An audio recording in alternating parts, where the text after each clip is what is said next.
Today I'm going to talk to you about special education and other services offered in Virginia and Chesterfield County.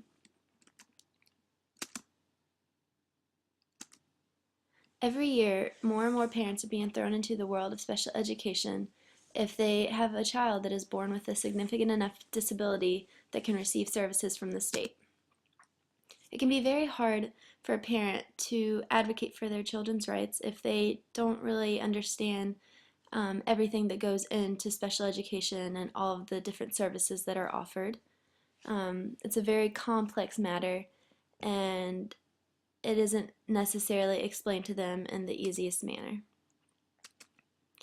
We're going to start with some background laws. The Americans with Disabilities Act, also referred to as ADA, defines disability as an individual who has a physical or mental impairment that substantially limits one or more major life activities, or has a record of such an impairment, or is regarded as to having such an impairment.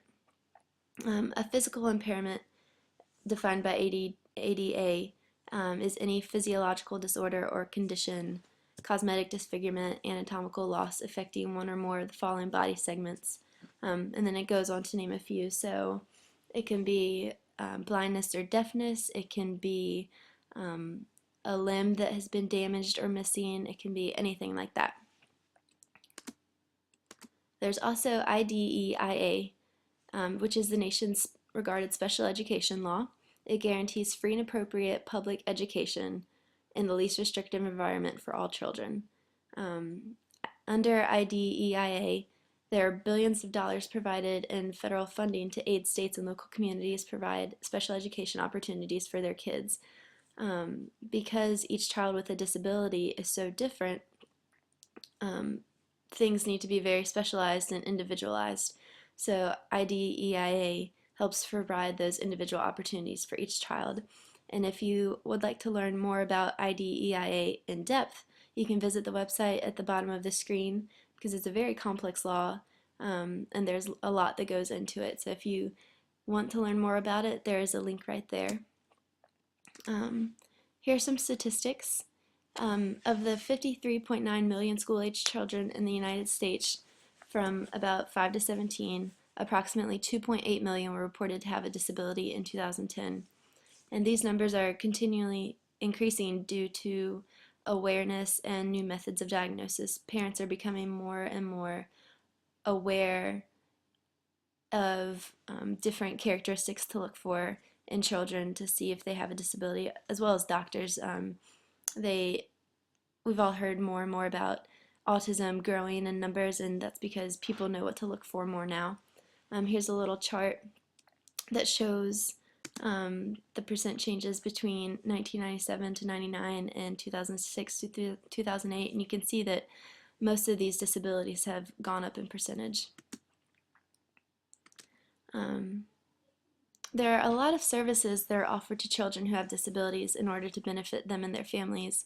Some of them include special education in the school, behavioral intervention if the child has a behavioral disorder, occupational therapy, social skills training, speech therapy, and in-home respite care.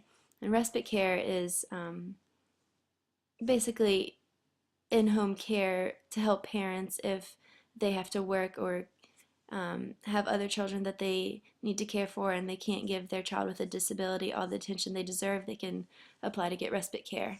And we will talk about that a little bit more later. And here's a chart that shows the age years and age ranges of kids that are using these different therapies.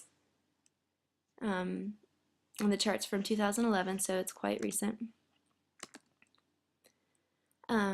More services. In order to receive special education, a child must be observed and evaluated by a professional, so somebody higher up than just a teacher, somebody who is trained in the field of diagnosis and disabilities.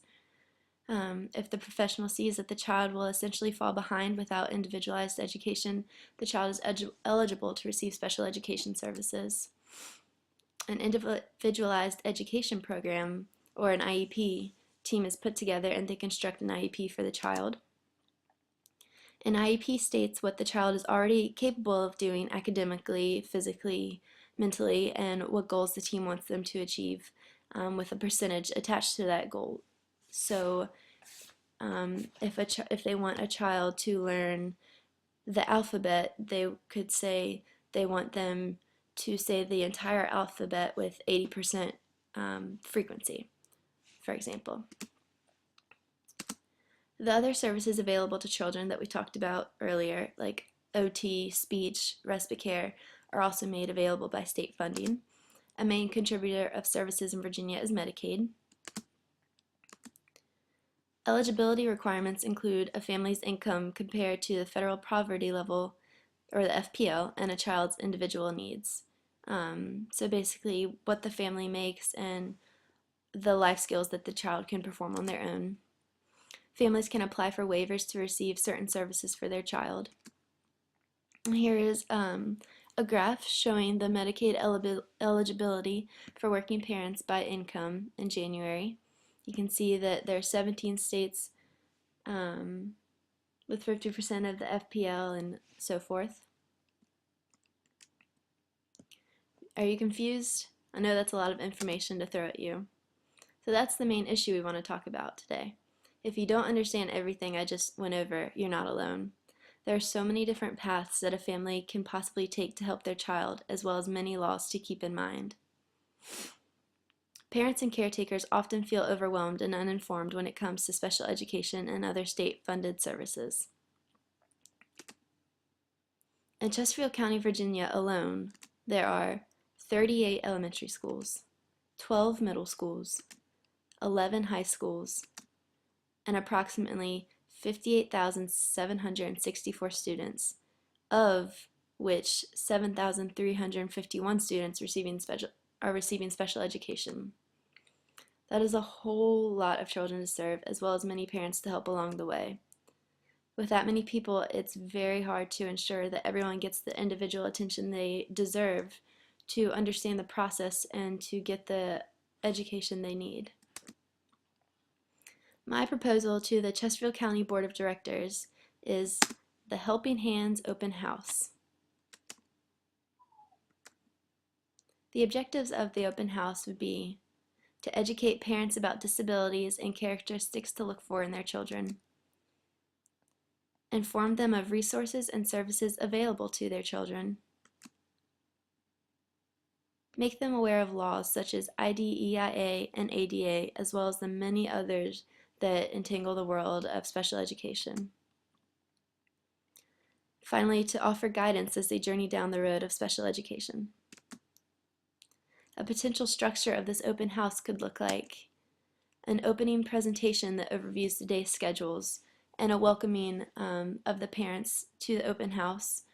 Just give them a broad outline of what they're going to look for throughout the day. And then there will be booths hosted by professionals, and this would take up the majority of the day.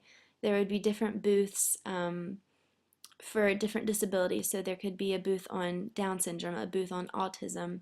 There would be booths on transitional services and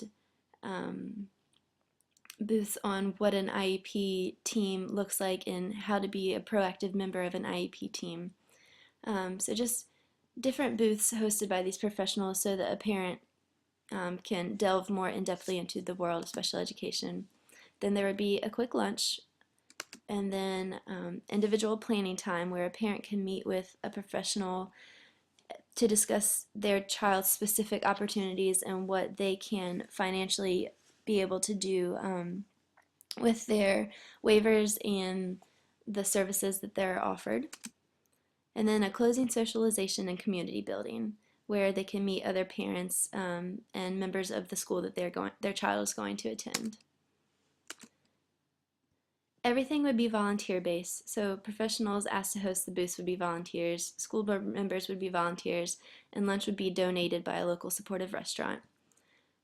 Parents and families would be provided the opportunity to really get a grasp on the world of special education and services, as well as meet other families in the community in order to form support systems. Any questions? Well, thank you so much for listening to me today, and I hope you are more informed and are open to the idea of this open house. So I just thank you for your attention.